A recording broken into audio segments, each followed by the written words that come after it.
নিরাপত্তার শঙ্কায় বাবার জানাজায় থাকবেন না মোস্তফা আলী খামেনি। বাবার জানাজায় উপস্থিত থাকলেও কারো সঙ্গে পরিচিত হবেন না।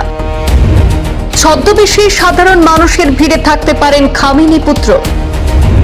খামেনিকে হারিয়ে শোকার্ত ইরান কোনো ধরনের ঝুঁকি নিতে রাজি নয়। মোস্তফার নিরাপত্তায় বাড়তি সতর্কতা জারি ইরান প্রশাসনের। মোস্তফা খামেনি তার বাবার জানাজায় অংশ নেবেন না, এমনটাই জানিয়েছেন ভারতে নিযুক্ত তার প্রতিনিধি আয়াতুল্লাহ হাকিম এলাহি। নিরাপত্তাজনিত কারণে ইরানের বর্তমান সর্বোচ্চ নেতা মোস্তফা আলী খামেনি তার বাবা প্রাক্তন সর্বোচ্চ নেতা আয়াতুল্লাহ আলী খামেনির দাফন ও জানাজার অনুষ্ঠানে অংশ নেবেন না বলে জানিয়েছেন ভারতে নিযুক্ত তার প্রতিনিধি আয়াতুল্লাহ হাকিম এলাহি।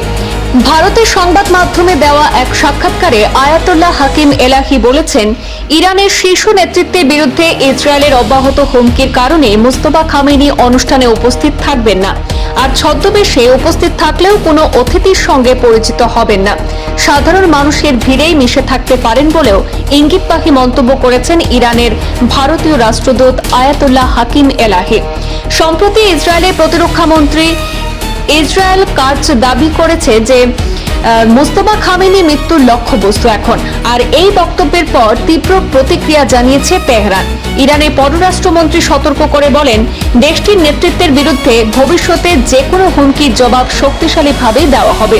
উল্লেখ্য, গত 28 ফেব্রুয়ারি ইরানের সঙ্গে যুদ্ধ শুরুর প্রথম দিন যুক্তরাষ্ট্র ও ইসরায়েলের যৌথ হামলায় প্রাক্তন সর্বোচ্চ নেতা আয়াতুল্লাহ আলী খামেনি নিহত হন বলে সংশ্লিষ্ট সূত্রগুলো জানিয়েছে।